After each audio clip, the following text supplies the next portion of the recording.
කොහොමද? ඔයාලා හැමෝම හොඳින් ඉන්නවා කියලා හිතනවා.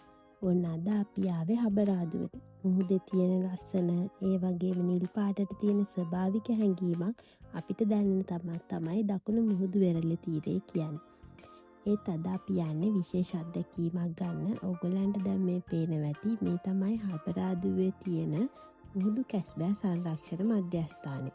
ඔන්න දැන් අපි ඇතුළට යනවා. ඇතුළට ගිය ගමන්ම අපිට බලන්න පුළුවන් එක එක වයස්වල තියෙන බිත්තර. ඉතින් ඕගොල්ලන්ට හිතෙයි මෙතනට ආවහම මේ කුඩා ජීවීන්ටත් කොච්චර ආදරයක් දරන්න පුළුවන්ද කියලා. මේ සෙන්ටර් එකේ අය ඔවුන්ට බොහොම ආදරයෙන් තමයි සලකන්නේ. ඔවුන් බිත්තර අවශ්‍ය උෂ්ණත්වයන් යටතේ වල දාලා පැටව ගන්නවා විතරක් නෙමෙයි, දැල්වල පැටලිලා හරි එයාලගේ කට්ටට හරි වෙන මොන යම් හරි ආබාධයක් වෙලා තියෙන, තුවාල වෙලා තියෙන අයව හම්බුනොත් ඒගොල්ලන්ට ආරක්ෂාව දීලා සුව කරලා පස්සේ මුහුදට නිදහස් කරලා යවනවා කියලා තමයි ඒගොල්ලන් අපිට කිව්වේ. ඉතින් ඔයාලට දැනෙන්න පුළුවන් මේ ලස්සන කුඩා සත්තුන් කොච්චර වාසනාවන්තද කියලා.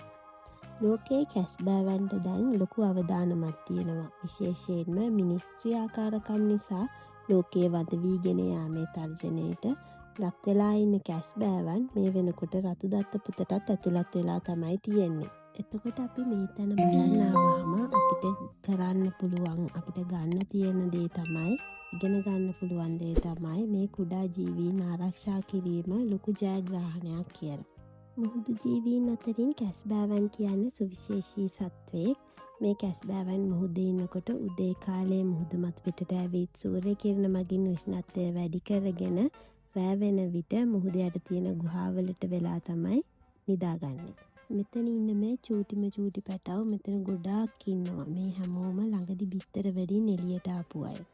ඉතින් ඕගොල්ලන්ට මෙතනට આવොත් මේ පේනවා වගේ ගොඩක් දුර්ලභ, දකින්න අමාරු, අපිට මුහුදේ ගියොත් දකින්න අමාරු ඒ වගේ කට්ටිය බලන්න පුළුවන්. හැබැයි මෙතන ඉන්න ගොඩක් අයට මොකක් හරි ආසනීපයක් තියෙනවා. එක්ක දැල්වල පැටලිලා තුවාල වෙලා හරි මොනා හරි. ඉතින් ඒගොල්ලන්ව අල්ලන්න යන්න, අතට ගන්න ඒ වගේ දේවල් කරන්න නැතුව ඒගොල්ලන්ට පාඩුවේ ඉන්න දීලා ඕගොල්ලන් බලන්න යන්න කියලා ආරාධනා කරනවා. එතනම එළිය තියෙනවා අපිට ලස්සන මුහුදාශ්‍රිත නිර්මාණ. ඒවා මිලදී ගන්න පුළුවන් ඕගොල්ලන්ට. ඇත්තටම මේ අත්දැකීම අමතක වෙන්නේ නැහැ. ඉතින් ඕගොල්ලනුත් කොහේ හරි යන ගමන් හරි හබරාදුව පැත්තට ආවොත් මේ ටර්ටල් කන්සර්වේෂන් සෙන්ටර් එක බලන්න එන්න අමතක කරන්න එපා. වීඩියෝ එක ලයික් කරලා කමෙන්ට් එකක් දාන්න. ඒ වගේම අපිව සබ්ස්ක්‍රයිබ් කරන්නත් අමතක කරන්න එපා. එහෙනම් තවත් දවසක තවත් ලස්සන වීඩියෝ එකකින් හම්බ වෙමු. ඔයගොල්ලන් හැමෝටම සුබ දවසක්.